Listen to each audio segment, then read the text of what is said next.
And so our next speaker will be Tim Borden. And Tim Borden is running for the County Commission, District 1. So without any further ado, come on up, Tim.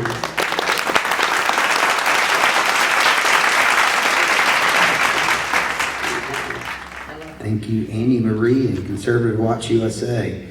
I told my wife this morning we're going on a date tonight. Little did she know we're going to a little political rally thing. Our last date night was, what, 7 months ago? Yeah, 7 months ago. We finally got someone to watch our kids, but 7 months ago is when she's pregnant. So stand up real quick, honey. That's Danielle. She's my lovely wife. We got 2 boys and we got a new girl coming in the next couple months. So, yeah. One nation under God. What does that mean?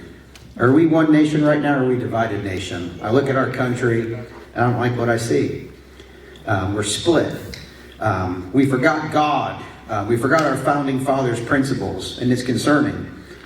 29% of high school graduating seniors cannot even say the Pledge of Allegiance. I don't know if you guys are aware of that. I spoke to the young Republicans on Tuesday night. Is anybody? I see Lance there. I saw CJ. So we're in the middle of a bar. They just start, and they said, hey, go ahead and go speak. And I said, before we do anything, we're going to say a prayer, and we're going to say the Pledge of Allegiance, because that's our freedom in this country, right, to do those things. So we stood there right in the middle of the bar. Everybody's probably looking at us like crazy right outside, and we said the Pledge of Allegiance, and we said a prayer. And that's our freedom, and that's our rights here. And sometimes we take those things for granted. We know what's happening globally. We got attacks on Israel. We got the issue with Ukraine and Russia. We got Taiwan. We got China tensions. We got all these things globally. And I'm going to feed off what Sheriff Flower said. Sometimes your freedom is not taken away at gunpoint, but is done at one piece of paper at a time. One seemingly meaningless rule at a time. One small silencing at a time. And that was said by Armando Valbrís. He was in Cuba, and he's nationally known speaker now. He goes around and does quite a bit. Nationally, locally, we have 30,000 Chinese military that entered the United States in the last 12 months. All military-age males. $34 trillion in debt. Inflation, worse than it's ever been. Open borders. Look what happened in our own backyard last month with the immigrants that got caught over at Sebastian Inlet. We got something coming up with abortion in November. When you guys go to the ballot, there's going to be some weird wording in regards to abortion laws here in Florida. Very, very, very confusing. It went back and forth through the judicial system. Make sure you guys are going to be hearing a lot about that. Make sure you read that. Pay attention to those words. It said that on the preliminary research, 84% of people didn't even know what the wording meant. If it was yes or no, or how it even made sense. We got all those things happening in the world right now. So we're facing one of the most important elections of our lifetime. Presidential, locally. And we have to step in. And we have to fill that gap. That's our duty. I want to just let you guys know the biggest difference we can make in politics is locally. We know all the things nationally, but the stuff that happens in our backyard, the stuff that happens where we live, where we work, where we go out to eat, where we go shopping, this is where the difference is made.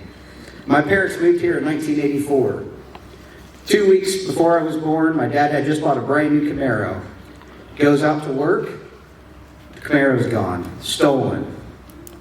A couple of days before my mom's going to the hospital to deliver me, same area where that car was parked, her car was stolen as well. I was born one of the worst blizzards in 1984 in the history of New York. My parents made the spontaneous decision, that's it. We're not going to be raising our child here. We're done. We're going to Florida. And they found Sebastian. So although I wasn't born here, I've been here since I was a week old. And so I'm native, right? It still counts. And here's the best thing about their cars. After they came here, after they moved here, for 1 year, my mom kept getting parking tickets from the stolen car. So, right out of high school, I graduated Sebastian River High School here in 2002.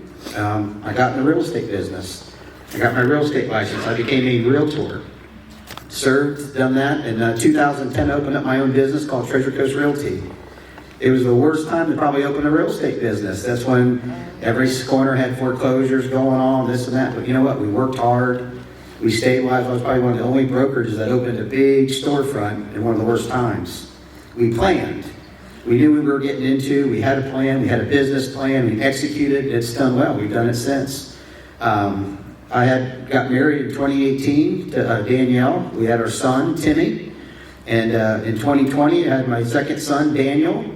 And, just like I was raised here, I want my kids to be raised here. And my little girl who's coming in a couple of months, I want her to be raised in the same place that I was raised in. Somewhere safe, somewhere secure, somewhere quiet. We got some things locally. I don't think most people even know about it, but University of Florida has done a big research project.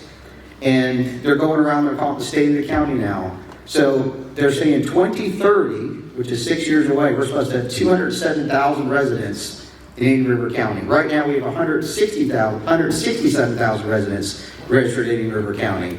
So you're talking 40,000 more people. It would represent the largest group of 6 years, percentage-wise, that we've ever seen. So I'm sure you guys travel the same roads I do. Tuesday night when I went down to Walking Tree Brewery to meet the Young Republicans, it took me 41 minutes to get from 512 to downtown Vero. I remember a year or two ago, that would have taken 15 or 20 minutes, tops. The roads are congested, go to Publix, the lines are just as long. We have to have a strategic plan. We have to grow in a way that's not going to mess up our quality of life. Our quality of life is everything. That's why we moved here, right? I got a quote from you guys for Warren Buffett. I say this quote so much I should know it by heart. But I don't. I just want to read it. It says, "Someone's sitting in the shade tree today because someone planted a tree there a long time ago." And the one thing about COVID kind of exacerbated the growth that we've seen here in Florida. We were growing at a nice moderate rate, and then all of a sudden everybody wanted to come to the free state of Florida. They wanted to get to New York. They wanted to get out of New Jersey, PA, and I'm in the real estate business. The last 4 years have been crazy. But our leadership kind of got caught off guard, I think. We knew we were going to grow. We have to do some things now to ensure that it stays Indian River County. And I think there's ways we can grow by doing so. Number 2 that's going on is Senate Bill, House Bill 1379. And how many of you guys know that Governor DeSantis signed something that says basically if you're in front of a sewer line that you have to convert to sewer or hook up to a two-step septic system by July 2030. Did you guys know that? Most of the community does not know that. As I'm going and I'm door knocking, as I'm going to events, and as I'm doing these presentations, most people have no idea what's going on. Do you guys know that same septic system that needs to be converted or that sewer line that has to be hooked up is going to cost around $18,000? Who's going to pay for that? Right now we don't have much guidance from the state government, but I'll never forget, it was 2021. I had just got elected as the president of the Realtors Association, so I was president-elect, and they invited me to go to Tallahassee, and they lobby every year, and there's different issues. And at that time, it was Hometown Heroes. I don't know if you guys are familiar with Hometown Heroes. Hometown Heroes is a down payment assistance program. It's a bond program, so if you're a first-time buyer on a house, they're going to give you money. And it was for first responders. It was for our police officers. It was for our EMS. It was for school teachers. But that's not something that they just came and offered us. That's something that we actually had to go up there. We had to ask for it. And really, we had to fight for it.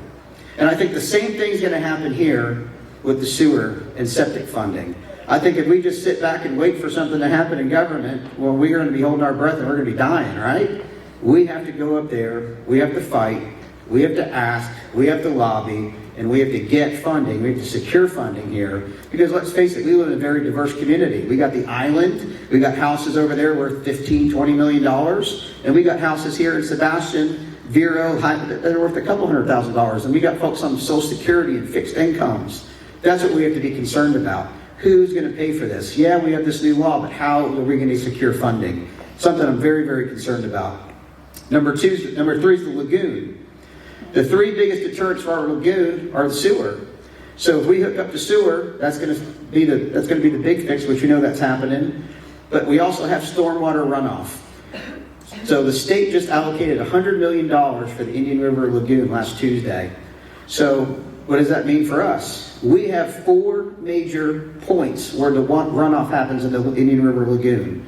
So we know where the water drains there, and that's where it toxins the water. That's where it gets this and that, and that's where the fish start dying. That messes up our marine life. So if we could place a natural filtration system before it hits the lagoon, that's going to solve a lot of the problems. So if you go to savetheirl.com, you can see what Jupiter has done. Jupiter has actually done that 2 years ago. And if you look at the report card, we're C plus D. Everything north of us is F and F minus.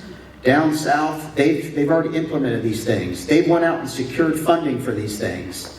And the lagoon's improving. Let's just face it. What did you guys move here for? You guys didn't move here because, you moved here because of our lagoon. It's the pathway and the gateway to our community. It's where people want to go for dinner. It's where our marine life is. You guys want to go fishing. You want to go to the beach. We got to protect our lagoon. It's important that we start doing something with that lagoon now. We're talking about all these things with growth. We're talking about all these things with the lagoon. And everybody says, well, Tim, how are we going to pay for these things? Most other government agencies either pay a grant writer a percentage or they hire somebody. I'm going to give the example now of Pasco County because that's the latest. Pasco County hired a full-time grant writer, and they've been there now for 3.5 months, going on 4, and they've already secured $17 million in funding. So what does that mean? That means it's going to save us tax dollars. It's going to solve a lot of these issues that are happening with growth, with roads, with parks, with green area. So one of the things with growth is, Sebastian did it right. You can't go more than a half a mile in Sebastian without seeing a park or a playground.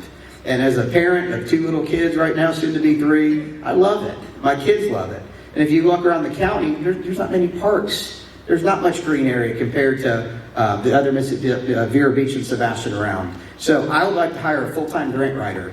Let's have it a full-time position where a $50,000, $60,000 salary is going to go such a long ways to secure this other funding and things that we're lacking. The last thing is housing. So I don't know if you guys are aware, but the average rent in Indian River County right now is $2,365. Oh. That's right. The starting salary, let's just talk about first responders because Sheriff Flowers just talked. The average salary, starting salary of a deputy, the average starting salary of EMS is just around $50,000. I think it's $52,000 to be exact.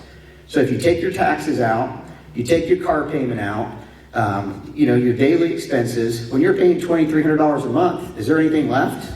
You're probably going backwards. Speaking of that, our fire department, from 2018 to 2022, we've lost 300 firefighters / EMS personnel. 300 we've lost. Guess what the whole department size is? 300. So they've had a total turnover. From 2022 to now, they've lost another 10%. And the issue is they're coming here, they're training here, we're training them with our staff, our time, the way we like to have things done, and then they're leaving to go down to South Florida because the pay is so much more. We're concerned about raising taxes, this and that. We got to take care of our first responders. And there's ways that we can take care of our first responders efficiently without raising taxes. We got to take care of our own. Housing. So Sebastian Elementary, Pelican Island Elementary, and a lot of the schools, you'll see a little mobile home, a little trailer. When I went to school at Sebastian Elementary, I remember it was Miss Roberta Parker. She was a deputy, and she would watch over the school. So one of the things that I think we really need to propose is let's take care of our first responders first. Let's take care of our sheriff's deputies first. So if my little 5-year-old comes home to me one day and says, Daddy, I want to be a cop.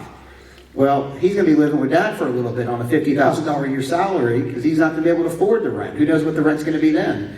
If we can do some kind of gap and we can create a program where all the schools, we already own the land, partner with the school district. What do you think about this, Kevin McDonald? We partner with the school district. We put a mobile home there, and we put a deputy at every single school. We house a deputy right there. So that's going to do 2 things. That's going to solve bridging the gap for some of our first responders with housing, and it's also going to watch over our schools. The stat is 5,000 felon inmates were surveyed in the jail last year. And 99.7% of them said that they would have never committed that felony or crime if they saw the presence of a police officer or even a police car. So what are our high-risk areas that we're so concerned about now? Schools, right? Schools, my first concern, especially with kids. And that's what we're seeing on the national news a lot, schools. So let's do that, create housing. We have state parks. We could put some of these things at state parks. Environmental Learning Center used to have one. Why don't we have one there anymore? So there's like 53 different opportunities for us to do that. And I think that's going to be something that really, really, really helps and bridges the gap to do this. I want to do one more quote for you guys. I'm a big quote guy. It says, "We do not have government by the majority. We have government by the majority who participate." And I love statistics. I love studying things. And I'm one of those people at night that I don't watch much TV. I just scroll and I read. And it says when you go to vote, 91% of the people have no idea who they're even voting for. I think that's one of the reasons why we got such foul leadership now. I'm not talking about us locally, I'm talking about nationally, because the people before us have paved the way. But we have to plan. Indian River County needs to make a plan now. This election that's going to come up in August is not about this year. This election is not about next year. But this election is where we're going to go in the next 5 years. Where we're going to be in the next 10 years. And we got to do something. We got to do something now. We got to go in with a strategic plan. We got to have a vision. And we got to have somebody that's had a proven business track record. Somebody with entrepreneurial experience. And I think that if we do that, I think that I can stand here 4 years from now and tell you guys, hey, this is what we've accomplished.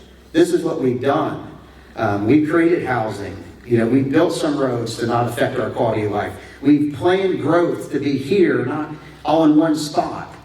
There's things we can do to make the community better, and we're going to. We're going to make the community, we're going to make Indian River County a better place to live than what it is right now. And one thing I'm asking you guys for is your vote in August.